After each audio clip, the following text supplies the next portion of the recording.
Hi everyone, and welcome to the first Community Venue Learning Series event of 2023.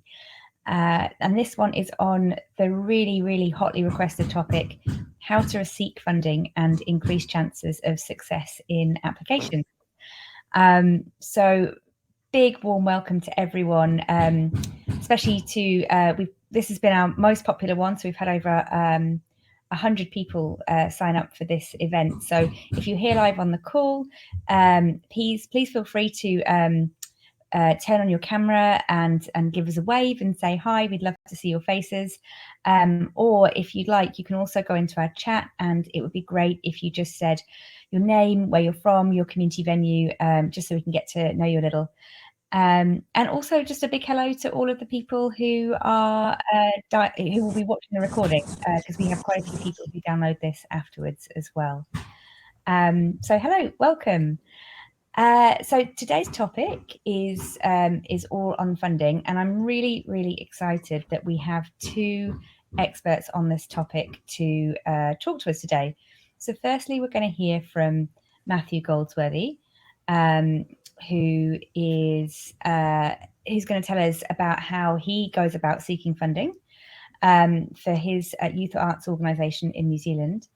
And then we have Ruth Barton from Strategic Grants, who is going to talk to us about tips for successful grant applications that will have loads and loads of tangible things that you can do when you are seeking funding for your community venue or for projects or programs that you want to run at your venue. And then after that, we'll have plenty of time for a bit of a Q&A. So please drop any questions at any point in the chat. And we can make sure that we get to those at the end of the session. And then afterwards, we'll also be coming back to you with a question of what topic do you want us to cover next. So before I hand over to Shana for a bit of an icebreaker to get people just a bit warmed up, what we're also, I just wanted to give a quick intro to SpacetoCo. So I know there's quite a few of you who maybe haven't heard of SpacetoCo before and found this on Facebook, so a big warm welcome. So SpacetoCo does a number of things. So the main thing that we do is that we are an online booking software system for community venues. So we work with hundreds of councils and communities across New Zealand to help make it much more efficient to manage your bookings. We help you reduce the booking and payments tasks by about 80%. But we also are a space finding marketplace. So many people come to our marketplace to find venues for kids' parties, weddings, meetings, community events. So we help people find and discover your spaces, but also we help you make it much easier to handle your bookings. So yeah, big hello to all the new people on the call, and hello to some of our existing partners as well. All right, so I will hand straight over to Shana to run us into a bit of an icebreaker. Hi everybody, my name is Shana and I work with Elle and Carmela on SpacetoCo, or at SpacetoCo, and it's awesome to see people on the chat saying hello to everyone and introducing themselves. So that's actually our icebreaker for today. If you click on, I think it's the bottom right corner of the screen, it's a chat box if you haven't seen it yet. But we would like to know who you are, your community space, but also because this topic is such a big topic, what specifically would you like to know about grants and funding? It might actually be helpful for Matthew and Ruth, who are speaking today, so that we want to be able to cover what you want to know, or what you want to know. So just type it in. We've already got heaps of people. Shout out to Adam from City of Kunana, Anna, Lucy Mary, Simone, Charmaine, Kim, Larissa, Sane, Sherry, Matthew, and Kaylee. So we're all here. So we just want to know what you want to know. We thought that would be a good icebreaker for today because it's such a big topic. Yeah, I would probably want to know how to apply well and what are some tips and tricks on how to actually do applications. Yeah, how to win grants. Exactly. Larissa, that's probably my one. Lucy Mary asks, is there a list of all the different funding bodies in Aotearoa and a calendar of when they take submissions? If you stick around as well, I think there's a resource that we've put together with a list of funding bodies and things. Yes, so we will send out after this. We've done a little bit of research across New Zealand and Australia to try and pull together a list of all the grants that we think might be relevant for community venues. We haven't got a calendar view of it, which I think would be very useful, but we'll keep trying to work towards it because I know it's something that is much requested information. I do know, Lucy Mary, that the Auckland Council have a calendar of some sort. I think you can. That's part of the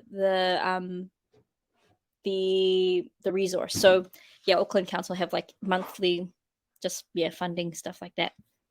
Nat from Y Hub Co-working in Perth says hello. Sunny wants to know the tips and tricks on how to apply for funding, where to find the information for several grants.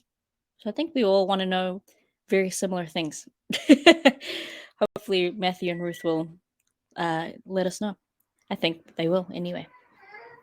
So yeah, keep going on the chat, and even throughout the session, you can ask all these questions, and we'll probably stop and ask our speakers as well. So I think Matthew, if you're ready, would maybe hand it over to you. Awesome. Can you hear me correctly? Is that all working? Yes, loud and clear. Yes. Awesome. Good stuff. It's always good to start off with not being muted. Kia ora koutou, ko Matthew toku ingoa. I'm based here in Tamaki Makaurau, Auckland, in New Zealand, Aotearoa. So wonderful to be here. It's so cool to be a part of this topic, and funding has been something that has been a part of my life since I started work, which is kind of a weird thing to say, and I'm a massive geek for funding. So this is kind of exactly the right thing for me to be speaking about, I think. So I run a youth-led social enterprise here in Aotearoa called Youth Arts New Zealand. We started up in 2018, and our whole vision is to create an Aotearoa where every young person knows the worth of their creative identity. So it's all around looking at how can we create environments and spaces and places where creativity can thrive. My screen's going a little bit crazy at the moment, so if anything goes wrong, someone please let me know. But yeah, looks all good for now. So my journey with YANS, Youth Arts New Zealand, we shorten it to YANS because it's a lot easier to say. Youth Arts New Zealand is a bit of a mouthful. One of the biggest things for us has been how to, as a youth-led organisation, a lot of organisations and funding bodies haven't necessarily taken us seriously over the years. And I've put that down to a whole bunch of things. But one of the biggest reasons is that most funders still don't yet understand the language of community. And I think that's something that is a really challenging thing to get our heads around, because when we've been working in these spaces and we so intimately know what communities need to thrive and to flourish, and what we can do to support communities and empower communities, we sometimes can get into a bit of a language loophole where we start talking about everything that we know and getting really jargon specific. And I think that's one of the things that I want to recommend in terms of looking at funding applications. When we started up, the funders that we met up with were very interested in our vision. They were so interested in our vision. I mean, we were ticking a whole bunch of boxes for them. It was the youth-led aspect, it was the diversity aspect, and all of these kind of check boxes that they had. We were ticking all of those. But one thing that we didn't have when we started up was a track record. And that was those two little words. I'm not sure if anyone on this call can relate to the frustration of hearing those two words. But man, it was so disheartening to hear that. We'd done small community events, and going to these big funders to request funding for us to actually just do these things on a more sustainable basis. Hearing those words was very frustrating. So what we did was, instead of continuing to build those relationships from a operational perspective, so continuing to ask for funding and continuing to apply and putting a whole bunch of time and resource into that, what we did was we started creating projects and events and received funding for those. Now, what that did is kind of one of two things. The first thing is that it allowed us to develop long-term relationships with these funders. And so the more that we got funding, and we were quite successful and really lucky in our project funding applications, because again, it ticked all of the boxes and we didn't necessarily need a track record because those projects spoke for themselves. So that was awesome. And the other thing was that for projects and events, we were able to, within the budget, I'm going to get a bit technical here for a second, but within the budget, it's so easy to put in there a line item for overheads or several line items for overheads. And if I think about one of the biggest challenges that our community sector faces, it's that long-term sustainable funding. And I'm sure that probably resonates with most of you on this call. Our sector survives on grants that go from project to project, and that's really frustrating. But for funders, that's a way for them to guarantee that their money is going into the right places and spaces, and it's a way for you to build long-term relationships with these funders. So I guess that's the first thing that I would really recommend is picking out a bunch of funders that you think are incredibly aligned with you, your vision, what you hope to change in the world, all of those things, because those funders are going to be the ones where you don't have to really justify yourself. Of course, you'll have to do a bunch of work there, but it's about working smarter and not harder. I hate using cliche language like that, but I think it really makes sense in this context, rather than looking at a whole bunch of, I saw in the chat earlier, people asking for lists of funders. And while that's incredibly useful, it also can be quite overwhelming to look at all of those funders and then go and submit applications to all of those funders. So look at which ones you can genuinely, or you think that you can genuinely build long-term sustainable relationships with, and start doing projects that can build your case for support. So that's the first thing that I want to share. The others are, I guess for us, again, going back to us being a youth-led organization and working in the creative space, we occupy a bunch of gray areas. Again, I'm not sure if people on this call can relate to being in a gray area, but I know a lot of community spaces and a lot of community organizations are in that gray area because we serve different types of communities. We often support intersectional identities and intersectional communities. And so it can be challenging to apply for the right type of funding and find the right type of funder that's going to not just put you in a box and put you in a category. And one of the biggest things that I have learned over the last 3 years, really, since Jan's fully started getting some funding, is the importance of us being able to tell our story to anyone before we start telling our story to funders. And what I mean by that is being incredibly clear that the vision, the theory of change, or whatever impact model that we have, all of those things are really clear to our stakeholders, being our community that we serve, before we go asking for funding. If we go asking for funding, and we did this and it totally failed, we went asking for funding and just tried to basically push their language back onto them, which in a lot of cases is really helpful. But when you still haven't fully fleshed out your vision and you try to repurpose it in their language, I think it's pretty damn easy for them to pick up on. And so being very clear in what you're doing and what you're trying to achieve and establishing that very clearly separate from the funding application is really important. And hopefully what that does is enable you to be in a position of power.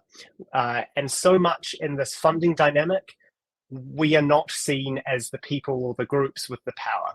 And what having a clear strategy does is gives you the opportunity to be incredibly clear and strong on your purpose and your reason for being.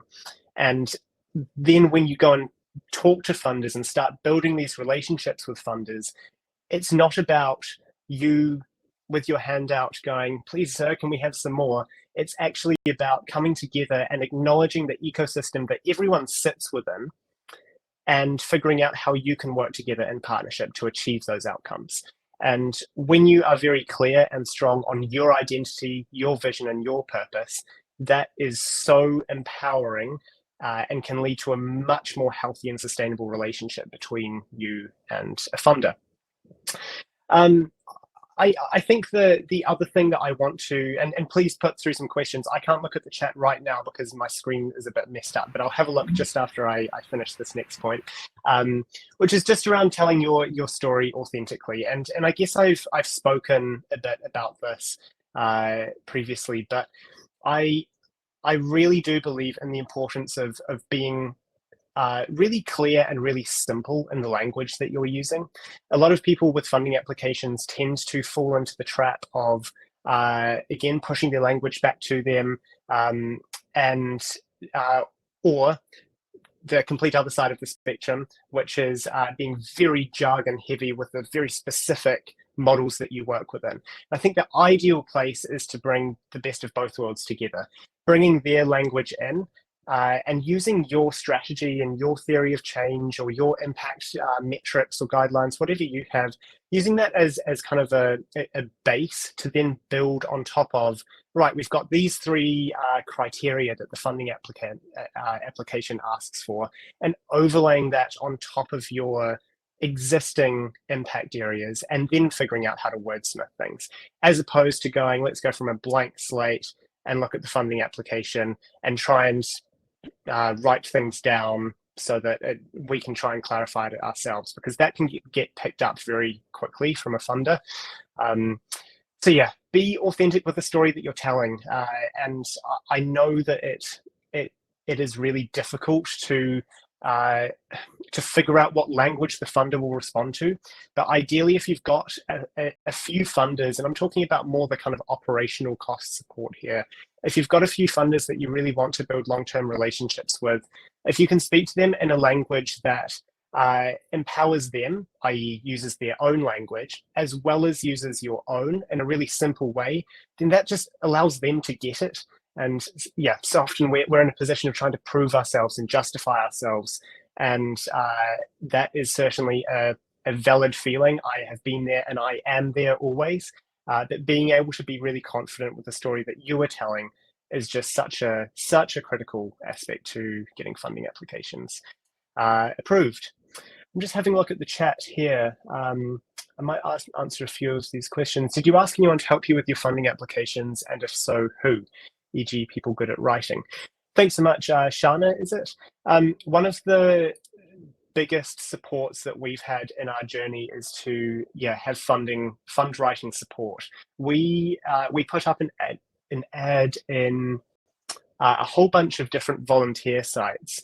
When was that? Must have been about 1.5 years ago, because we're a very small team, and again, I'm sure a lot of you have probably quite small teams, and so funding does take a huge amount of time. There's people out there, especially with corporates, they have volunteer programs, whether it's Give a Day or those sorts of things that can support. And so being able to just promote, like, hey, we have a volunteering opportunity for grant writing. There's actually quite a few people out there. We got a number of applicants and we don't have any marketing resource at all. So we were quite surprised to get that. And what that did for us was having someone else to talk to that was a volunteer that could only commit an hour or two a week was so useful to contrast or to kind of throw some light onto what we were doing. Because suddenly we had to communicate in a way that someone who was telling our story and representing us needed to communicate to our funders. And that was a really great way to, I guess, ensure like succession of our organization, but also to just be super clear, because Helena, her name was, she basically came in and looked at what we had and just refined it and cut things out that I felt attached to, because I founded this thing, and so I'm attached to all of the little nuances of language, but she cut all of those out because it just wasn't necessary. And that led to, she submitted an application, and that led to our first funding from this particular organization that we now receive multi-year funding from. So that was a really great starting point for us. I highly recommend getting in touch with, or putting an ad out and just seeing what happens, especially for community venues. Sorry, I'm ranting a bit, but one thing I'll say is just making sure that like the best people that we have had to write funding applications, and we've only had myself, one of our team members, and this volunteer, Helena. All of us are really good at storytelling. We're good at telling a good story. And what that meant is it allowed us to look at what we do, look at what the funding application required from us, and merge those two together and just tell a story around it. Because that's really all that funding applications are. It's telling a good story.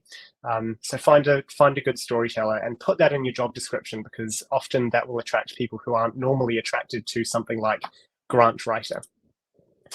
I might just have a look at a few of these. And also, if I think, Elle, maybe you were going to ask a few questions as well, but I'm very happy to just keep looking at the chat. Yeah, I think, so we had a question from Charmaine, which was, what's your A+ example of like I assume like the best grant that you got, and how did you go about getting it? And then I've got a couple more questions. Yeah, great question. I mean, the best example of a grant that we have received is, and I mean, this speaks to the power of connection. And so I'm just trying to think how to apply it as a learning. And I think the biggest thing around this and what I'm about to say is just like, I spent literally months and years networking and going to every single networking event, networking with funders, going and meeting with funders, so that everyone knew who we are before we even really did a whole lot. And that was so helpful, because when we started doing things, people then came back to us and said, oh, you're doing this cool thing. It's a no-brainer for us now, because we've got the foundation, we understand the passion and the vision for it, because I met with them. But then they've also seen that track record that I was speaking to before. So the A+ example was a family member of mine knowing someone with a funding organization. And then we went to that funding organization, caught up with her. She'd never heard of us. She didn't have the money at the time to support us, but we went in, had a meeting with her, and she loved what we were doing. And they had a very aligned fund to what we were doing. So we caught up with her. There was no funding available at the time, but then a year later, she came back and said, hey, we've actually got $75,000 a year for you, and let's have a long-term relationship. And it is by far the best funding relationship we have, because the reporting is it takes me about an hour a year, and yeah, it's so ideal. And I know that yeah, I mean, this is the only long-term funding relationship that we have, and we are very grateful to get to this stage. But and I'm very lucky with the networks and connections that we've been able to accumulate. But in terms of a learning, just get yourself in front of people, I think is the biggest thing. Go and have those catch-ups, even if you don't think that you're quite aligned. Still go and have a catch up with them, because they might have a future plan, or they might consider you in another meeting that they have, and kind of join dots. And that was the other thing that I didn't mention, was the importance of of building a relationship before you write a funding application. I've never submitted a funding application in which I didn't have a pre-existing relationship with the funder. So that might be something that's useful for you as well. I think Matthew, that actually speaks to the question I had, which is, firstly, how did you get your shortlist of aligned funders? So what research processes did you undergo to do that? It sounds like face-to-face networking was really important in that, using connections, but is there anything else that you did to find that shortlist? And then secondly, it also sounds like in terms of building those relationships, again, face-to-face calls, meetings were very important. Is there anything else you do to build and maintain those relationships sort of outside of funding cycles? Do you do a newsletter? Do you do events? Like, how do you maintain those relationships with funders?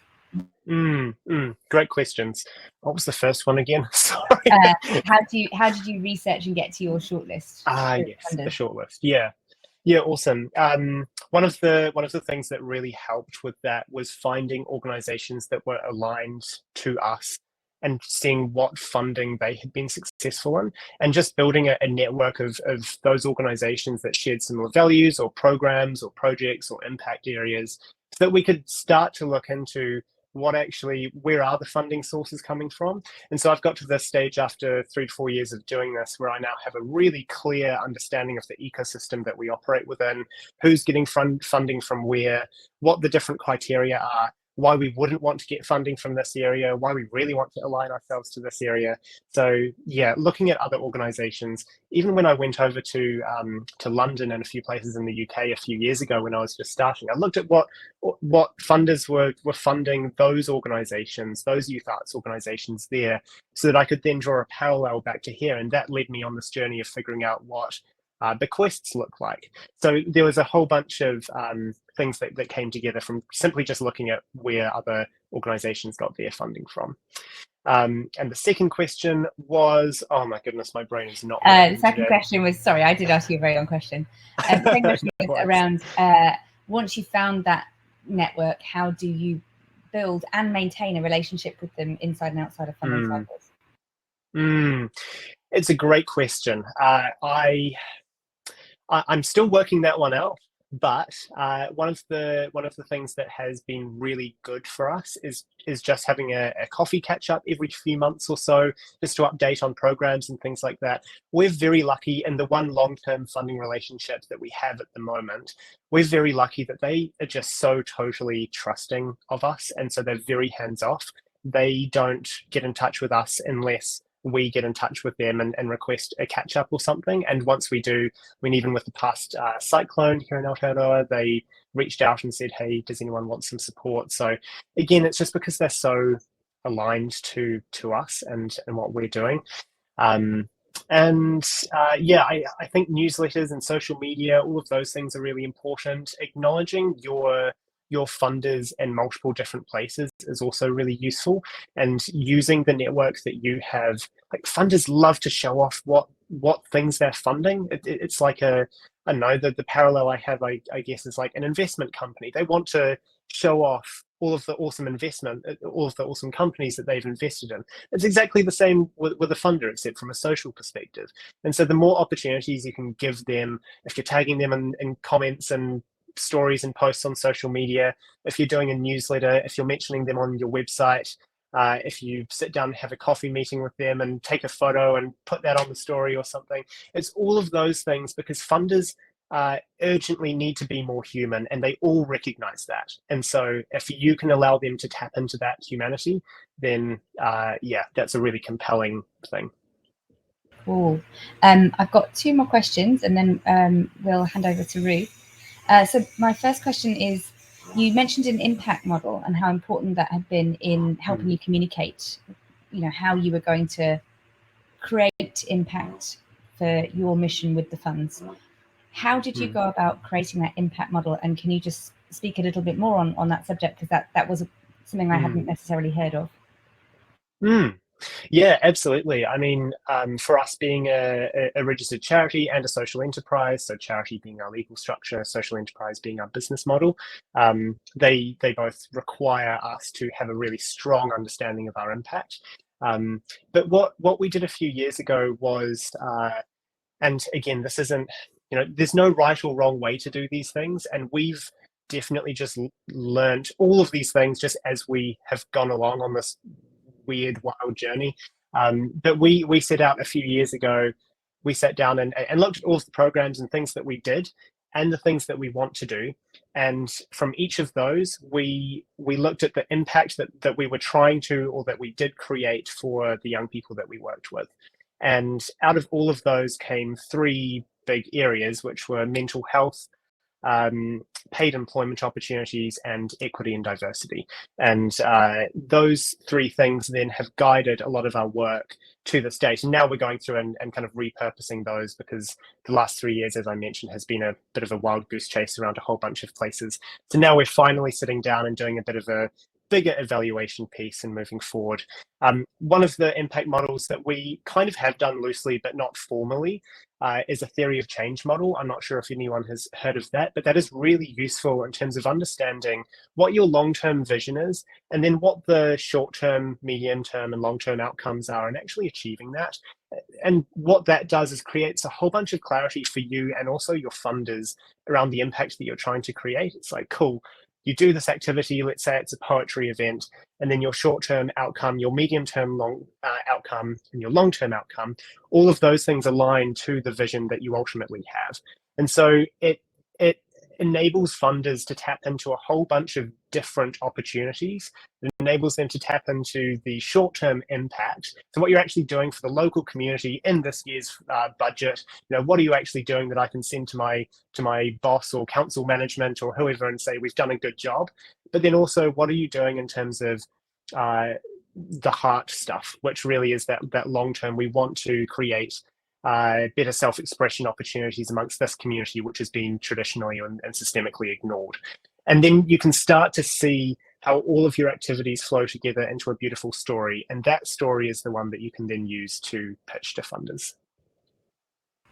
Thank you, Matthew. That's super helpful. It would be also awesome, actually, if you have your impact model that you can share, we can send it around to everyone so they can kind of see that example. Last question, which was from Charmaine, which was, what's the percentage of your grants that are renewable? So do you have any multi-year ones, or are they all kind of project by project? It's a slightly complex question because I'll try and be as simple as possible. We have one long-term funder that at the moment we have a 3-year funding agreement. We're actually just confirming it, but it's basically already confirmed. So we have that. And that's for operations funding, and it's untagged. So that's just like absolute gold standard for funding. And then we have, in terms of percentages, I think probably if we're looking at our total revenue for each year, it's probably something like, at the moment, maybe off the top of my head, total guess, maybe around 50%. And then the other 50% comes from the trading income that we receive through the year and project funding. And so project funding is still a massive part of our model and how we actually make ends meet. And ideally, we would all live in a world where organizations could live off operations funding, and the projects are a result of having that trust for us to be creative and to step back and to think about the bigger picture. But that's ideal, and we're not quite there yet, unfortunately. So we do have to settle for project funding every now and then. But yeah, I would say around 50%. And the biggest thing for us has just been making sure that we diversify our funding and looking at the broader kind of ecosystem of where we can get support, and also what people want to support with, and leveraging those opportunities as well. So yeah, extra nugget there of diversifying income and spreading the risk. Yeah, that's a super, I think, important little note to end on, which is, I mean, given there's a lot of change going on, particularly within the way that a lot of the pokies charities are working as well. If that's been your main source of income for sports clubs, which I know hugely rely on pokies trusts, having diversification and other relationships is going to make it more sustainable as well. Thank you so much, Matthew. I've jotted down at least 2 pages of notes here, so I'm sure, and I've seen lots of wonderful comments on the chat saying how helpful this has been. So thank you very much for your time. I'm going to hand over to Ruth, and then we might have a little bit of time to come back to more broader questions at the end. So Ruth, I'll ask you to just turn on your video, and hopefully we should be able to present. But yes, thank you so much, Matthew.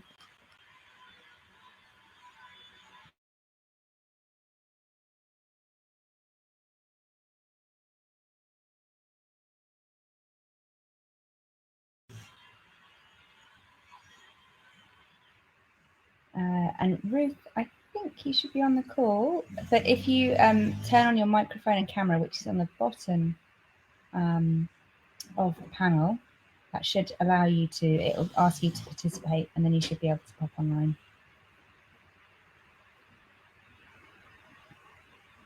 Oh, okay, yeah, can you hear me now? There we go. Sorry, I was just looking for the little setting there. That's great. I just need to be able to share my screen as well. Hold on a second. So yeah, just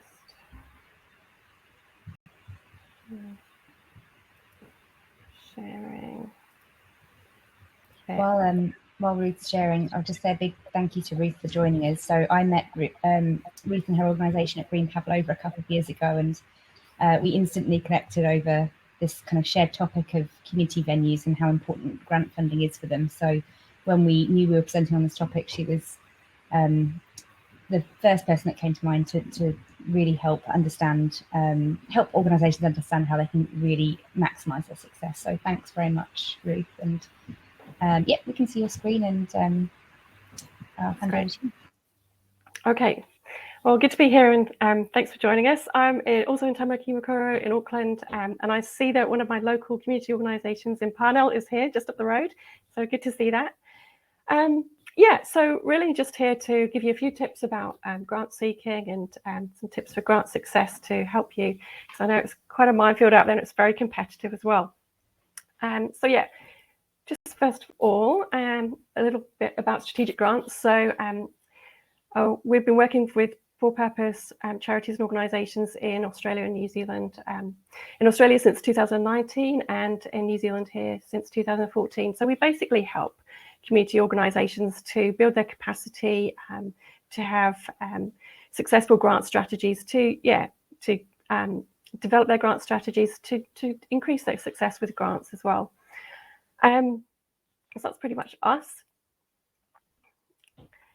And so what's happened is, in our experience of over 20 years of working with organisations large and small across Australia and New Zealand, we found that the same kind of common issues kept cropping up. So we decided to develop what we call our grants program best practice tracker. And that's really just a tool, which is the aim is to help organisations see the areas where they're doing well, and also those ones that they need to focus on to increase their grant success. So I just need you to have a pen and paper ready, and we're going to jot down the scores to each of the 7 things on our grants best practice tracker. So how does your organisation stack up on these parts? So as we go through, you just need to score yourself on each point against these criteria. So 1 will be never, 2 seldom, 3 sometimes, 4 often, and 5 almost always. So we're going to end up with a total out of 25 once we've gone through each point. And remember, be honest, we're not judging here. It's really a tool to help you to identify the areas that you need to focus on to increase your grant strategy success. I've dropped those scores in the chat for people who want to refer back to them. Lovely, thank you. So there. Should also be able to see them on the slide just at the top. So point 1. Do you have strong organisational governance and leadership? So is your CEO willing to talk to major donors? And is there a strong internal collaboration between the teams in planning and performance measurement and other funder engagement? So just making sure that you've got that strong leadership and governance to help you manage the grants program. Because quite often what we find is that organisations, the board or maybe the CEO is not really involved in the grants. They don't know what's needed. And so they're not really on board with helping, with those kind of conversations that you need to have with the major donors and those really big funders as well. So give yourselves a score for that one from 1 to 5. The second one, internal project planning. So do you have a wish list of projects that you need to find funding for? And that should include, obviously what the project is, how much you need, when it's needed, and your target group as well. So who you're working to help, like youth, what age group, that kind of thing.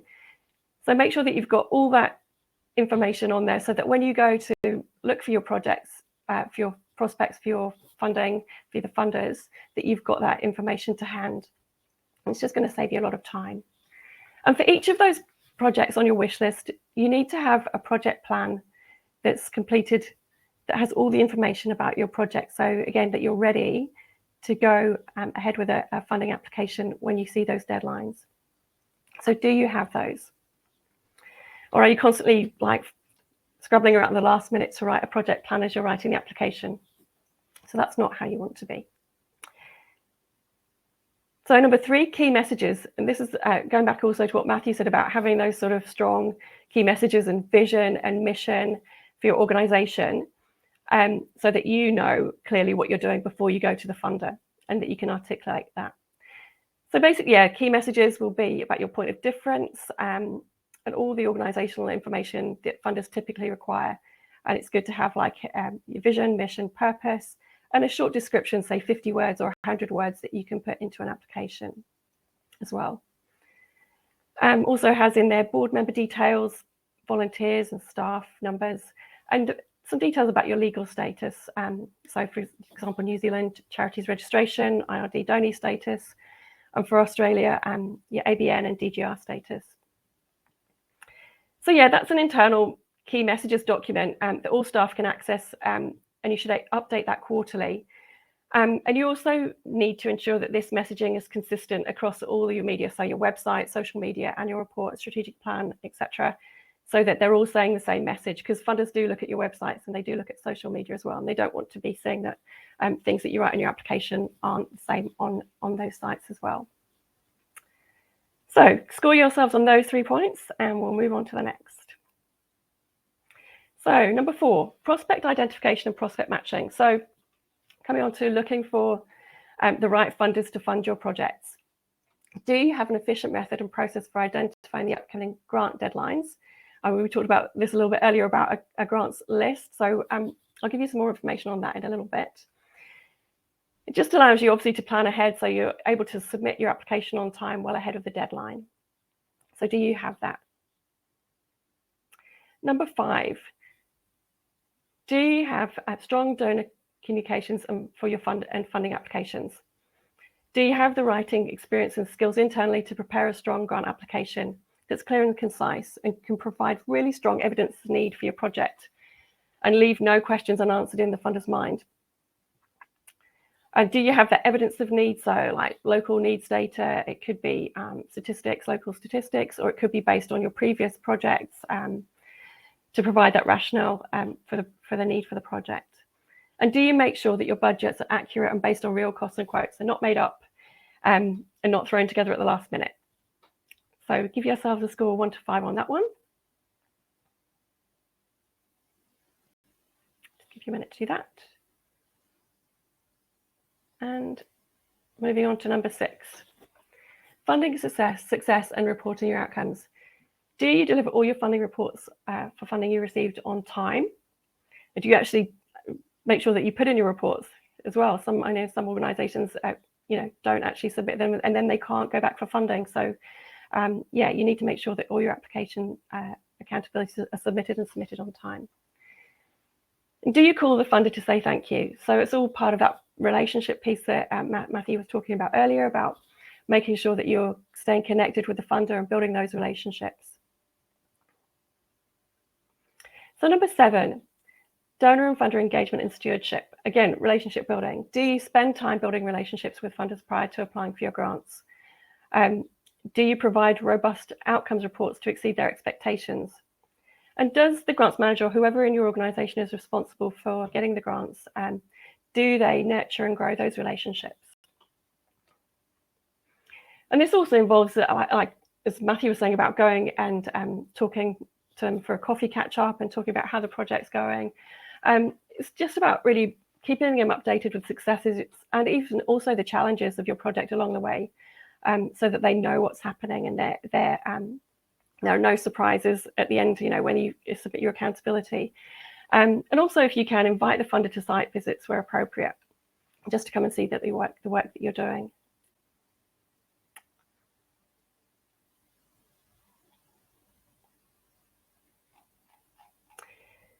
So those are our 7 points.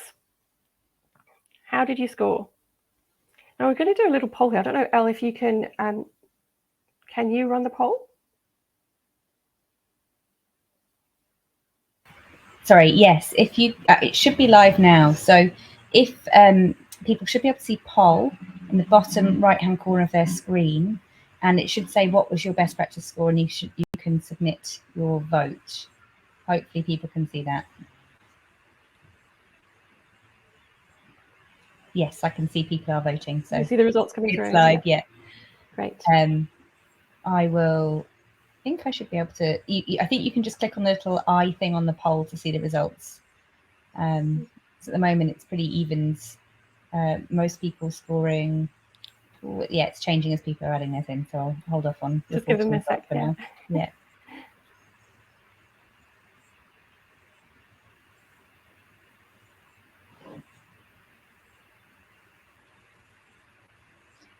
while those votes are coming in, Ruth, the other thing I would add, just as something, I do a lot of work with hall committees who often, you know, will get grant funding from council, but also will look to external organisations. And I think one of the things that really, really helps is actually, especially in more informal volunteer committees, is actually having someone that is accountable for doing the grant application. So it's a really clear role and responsibility. So actually, a real basic is understanding whose responsibility it is on a committee, especially if it's not, you know, your paid job, if you're doing this as part of a voluntary thing. Yeah, definitely for smaller organisations where they don't have maybe that sort of big board type thing or trustees, but they've got, yeah, that someone within the organisation that's a volunteer that's doing that. That responsibility needs to be clear. Yeah. Have you got the results in? Yes, I can't it actually looks see like them. Maybe you could just read them out. That's right. I'll just read them out. So 38. So if I do it in order, actually. Yeah. So 13% was 29 to 35. Then we had tied was 25% for both 0 to 14 and 15 to 21. And then just a smidgen the highest was 22 to 28, which was 38%. Right. So a real mix then. Yeah. Yeah. So quite a few in the middle sort of stage. Yeah. I mean, and really, I guess what the thing to say about this is, like, it's not judging. You know, it's really about identifying those areas where you need to focus within your organisation to get the best out of your grant strategy. Where to put those resources and just to help you develop and increase your success rate. Yeah, so thank you for taking part in our little poll. And I've got just a little bit more, some more tips to come as well. So I'll just carry on with those. Should be still sharing. So yeah, there is much work to be done, but many gains to be made, in the words of Yoda.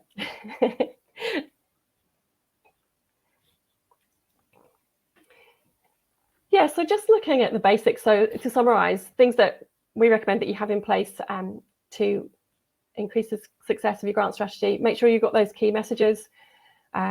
Make sure you've got a strategic plan as well, just so you're clear what you're doing for the next year, 3 years, 5 years. And that then you can then present that to a funder as well. Make sure you've got your project wish list, so you know a summarized list of all those projects that are your priorities to fundraise for the next 12 months. Make sure you've got a project plan and a realistic budget for each of those projects.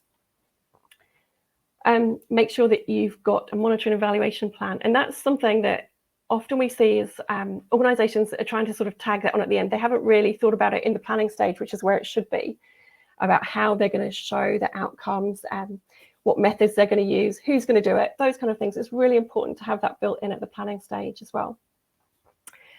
A list of funded deadlines. So this is something that strategic grants can help with.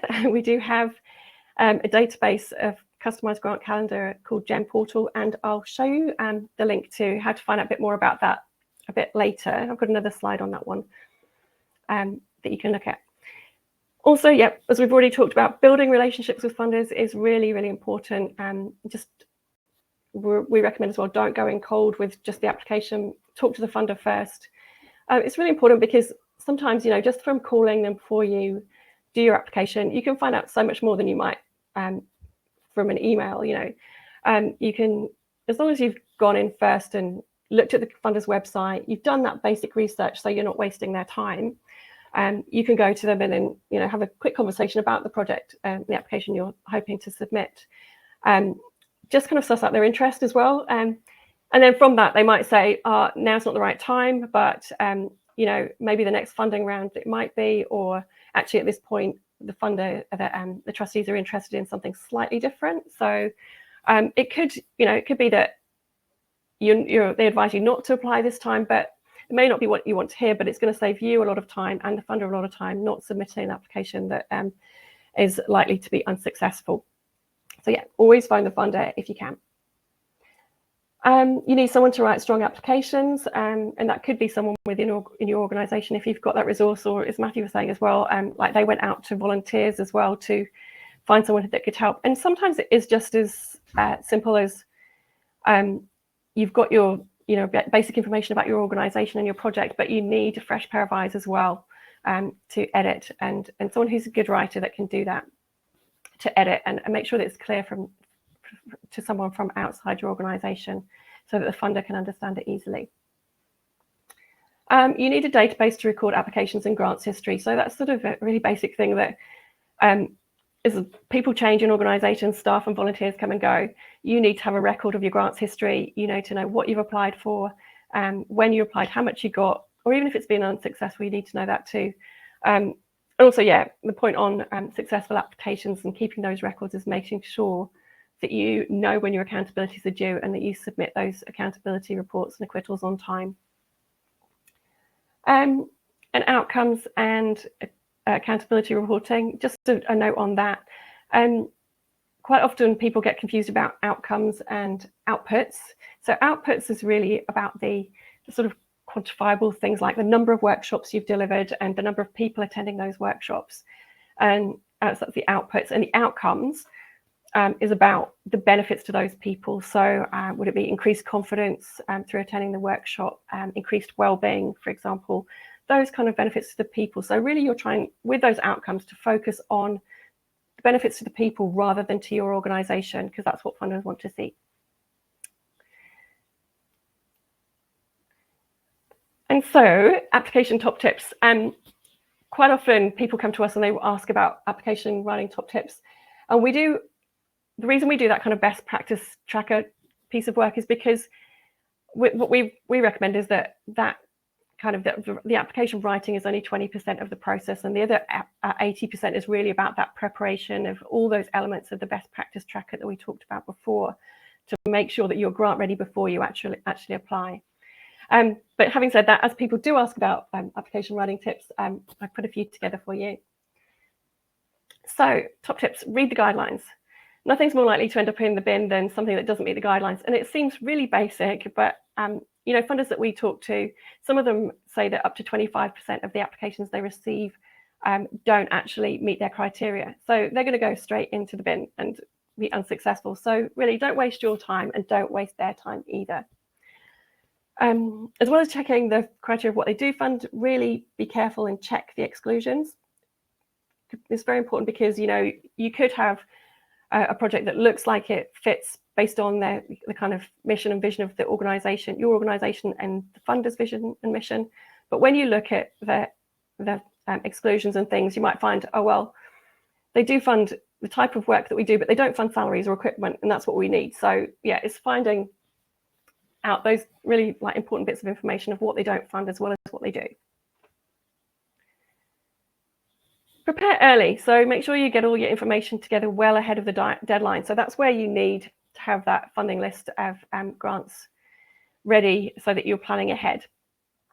So you can give yourself lots of time to do all your research on the funder's website, talk to the funder, look at the criteria, and make sure that you've got plenty of time to apply, because sometimes as well, funders take 3 months to 6 months to give you a decision, from when you've actually applied. So if you've got a project that's starting in 3 months' time, or you want it to start in 3 months' time, you need to be planning well ahead of the deadline. Engage with funders. So again, relationships, talk to funders, build those relationships wherever you can. Do your initial research, give them a phone call, just to engage their interest in the project. And yeah, they may advise you not to apply, but then you're going to save yourself and the funder a lot of time. And it may be that they could either recommend that you apply to a different funder that they're in contact with, who's more aligned with your project, or they might even just recommend that you apply later.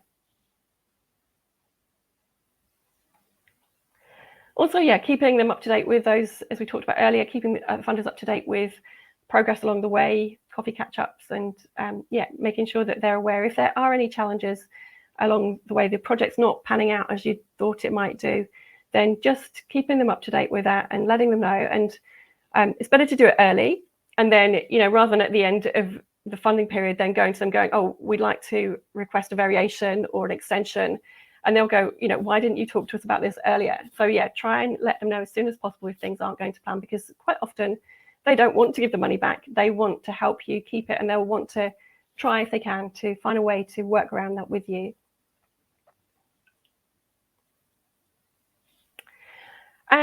Answer the questions. That again seems really basic. So answer the questions on the application form, but we see so many applications that we review that the person who's written the application has got lots of really nice and great information about their organisation, but they really haven't answered the question that the funder has asked them. And on that way, yeah, you're kind of not doing yourself a favour, because you're not making it easy for the funder to find the information. And that's what you need to do. You need to make it really clear and concise, so the funder can clearly see how you meet their criteria. And you need to demonstrate the need. Another thing that people often forget when we review applications is they can see that there's a need for their project, but they haven't got evidence of it. So this could include like research evidence, local population stats, survey results from past projects, or maybe even, like, if you're a small organisation, maybe feedback from focus groups within your local communities that demonstrates the need for your project. All of these things are going to help give weight to your application and to strengthen it in the eyes of the funder. And finally, stay focused. Focus on those outcomes and what you want to achieve and how you will achieve it. And make the outcomes about your beneficiaries and not your organisation, as I said before. And make sure that you've got that difference between outputs and outcomes really clear. And if you need some examples of outputs and outcomes, we've got some resources on our website that you can look at just to help clarify those as well, some blogs and podcasts and things. So yeah, you can have a look at those. So yes, stay focused. Just coming back quickly to that point of where do you find the right grants? We do have our own system called Gem Portal, which is a subscription-based service. So what it is a 12-month rolling calendar of all the current grants opportunities available in New Zealand and Australia. So depending on where you're located, it will be customized to your specific area and the type of work that you do. It also helps you keep track of applications. It's got a little mini database in there where you can record your applications when you submitted them, and it can also send email alerts when you've got those funding deadlines coming up, and also the accountability acquittal reports coming up too, just to keep those reminders coming. So yeah, there's a link there to the website to show you a bit more about that. And yes, let's connect. So yeah, if you've got any questions that you need answered, you can ask some here. But if you want to know more about Gem Portal, about our grant subscription service, then do get in touch and take a look at the resources on our website. There's quite a few free blogs, free podcasts, and some training webinars on there on specific topics like writing and monitoring accountability, which are low cost that you can view at your leisure. So yeah, do take a look at those and get in touch if you'd like more information. Thank you. Thank you so much, Ruth, and perfect timing. So we're just at the top of the hour. We will make sure that we send out all these links to everyone that registered for the session, so great that you have this information. And thank you so much for sharing all of that wisdom. There's just so much gold in there, and I really hope that everyone who joined the call, some of it may be stuff that you're doing, but I'm sure that there's some nuggets in there that maybe is something else you can explore as a way to improve your success of grants. And I just wish everyone on the call the best of luck with applying for grants, because I know how important it is in terms of funding. I think as a wrap-up point, the one thing I'm taking from this, from both what Matthew and Ruth have shared, is relationships. So your ability to be successful in grants is so dependent on actually getting to know the people at the funding organisation, getting that early feedback, and as like Ruth said, not wasting your time if actually you're not the right fit at that point, but you might be down the line. I love Matthew's rule of don't apply unless you have a relationship, because that's probably going to drastically increase your chances of success. Any final words, Matthew and Ruth, for our participants today? Just thank you so much for all the awesome work that you're doing. Have a great rest of your week. Thank you so much for having me. It's been awesome. Thank you so much. Thank you. Yeah, great to see so many people on the call from across Australia and New Zealand. And yeah, we look forward to hearing from you Any questions, do get in touch. Will Thanks. do. All right. We will wrap up now, but one last request, which is for everyone on the call, if you have any requests for future topics, please drop those in the chat before you head off. Our next community venue learning series, I think, and Carm's jump in if I'm incorrect here, but we are going to do it on video marketing for community venues. So we're going to have an amazing set of speakers. One Day Video are coming along to tell you how you can use video, very low budget video, to help promote your venue and engage people in what you're doing. I'll also plug our Community Venues Facebook group, which is just an online open group for any venues to share stories, connect with people around the world who are running community venues. So we'll send a link to join that as well for anyone that's not already on there. But yes, thank you so much for attending, and we'll see you hopefully at the next one. Thank you again. Thank you.